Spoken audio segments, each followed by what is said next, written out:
Assalamu alaikum. Hi to everybody. I would like to respond to the video about atheism, and I would like to talk to all atheists out there. I used to be an atheist. I'm clearly not anymore. You can see that. I was born a Catholic.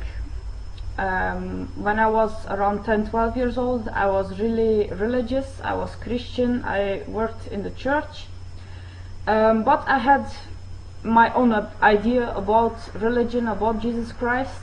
There were some things that I didn't accept, because I'm somebody, I have my own idea about everything, I have to admit. As I got into puberty, teenage years aren't easy, and I lost my faith.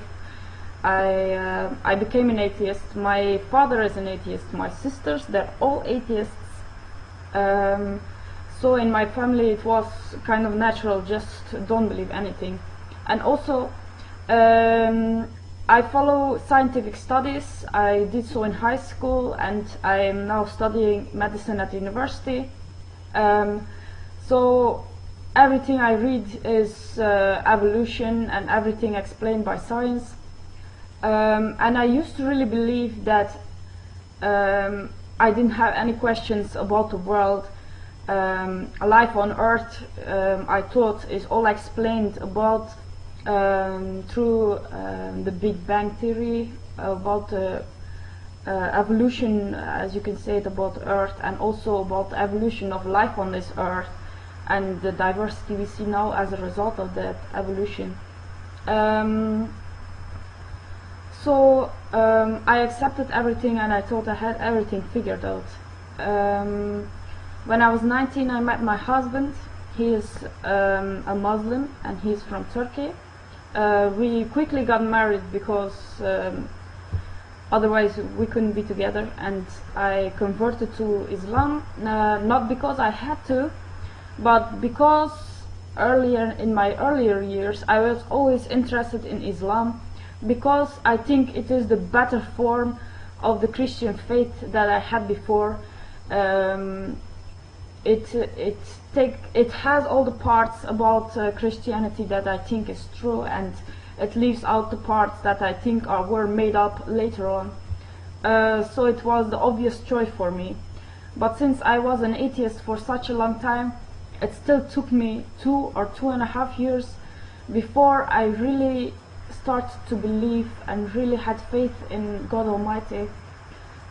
Because I had some kind of mental block in my head that was atheism, and it also says in the Quran, the disbelievers, they are blind, they have a seal over their eyes and over their hearts, and they cannot see the truth. And I really have to say that is true, because I felt it. I couldn't believe, because it was some kind of stubborn feeling in my heart. I thought, yeah, science explains everything. So I did not, the fact that God would make everything didn't seem logical to me, because I thought there's so much proof for evolution that explains everything about all the animals on this earth, that there's no need for a God. But after 2.5 years of discussions with my husband about evolution amongst other things, one evening I just saw it. My heart and my eyes opened, and I saw that evolution did not explain life on the earth. It was not proved.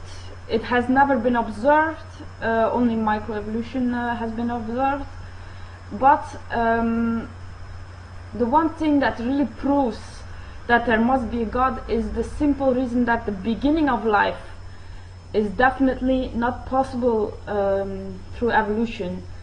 The chance, for example, that a single cell, because evolution says, yeah, from a single cell you can come to humans and other organisms.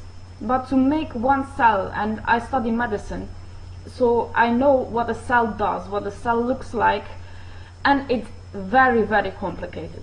Even proteins are very complicated. All the mechanisms in a cell, it is very complicated, very exact, and they're just now only finding out how complicated it really is.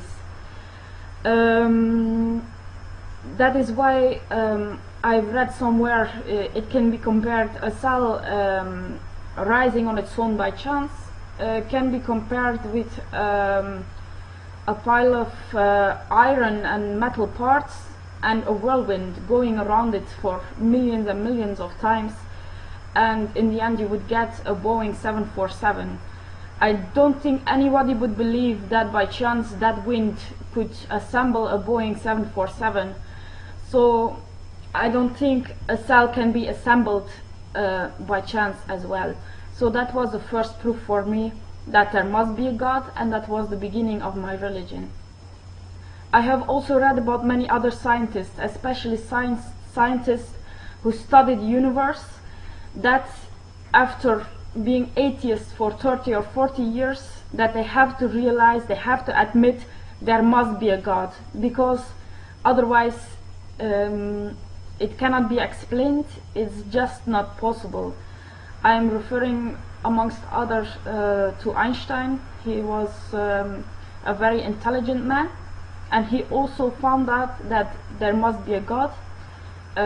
He wasn't a Muslim, I think, because he didn't read about it, but if he had read the Quran, I'm really very sure Einstein would have been a Muslim.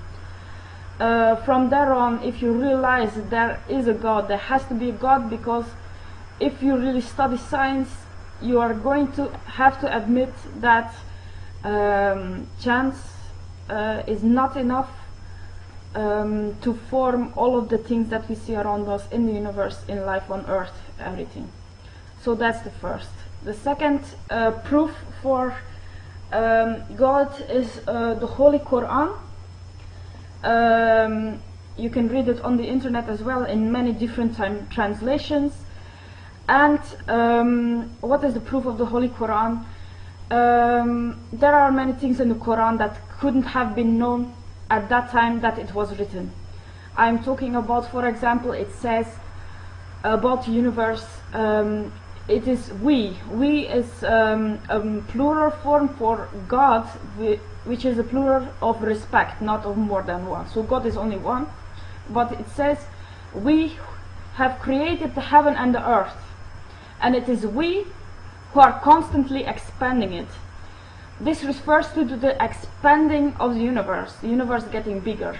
This is something that I'm 100% sure was not known 1,400 years ago. So you're an atheist, you're going to say, yeah, that was by chance that they wrote that, and it's by chance that it turns out to be true. But this is only one of many things. For example, it also said all things are made of water. You're going to say that's also by chance, because yeah, you could have seen all things are from earth, all things are from fire, all things are from, I don't know, that could also be by chance. Okay, there are hundreds of things like this in the Quran. Another thing is, for example, embryology. It explains exactly how an embryo is formed. It explains the beginning of an embryo. It's in a surah called Al-Alaq.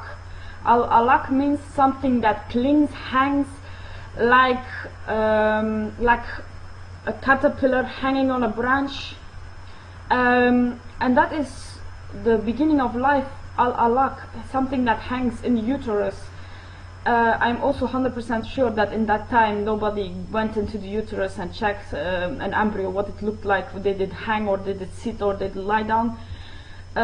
This is only one of many things. If you want, you can go on the internet. You can also search on YouTube's Miracles of the Quran, and you will find hundreds of things. If you want to calculate what is the chance that it was written, the Quran was written like that, by chance, to calculate it, just you have to multiply the chances by each other, and you will find that the chance is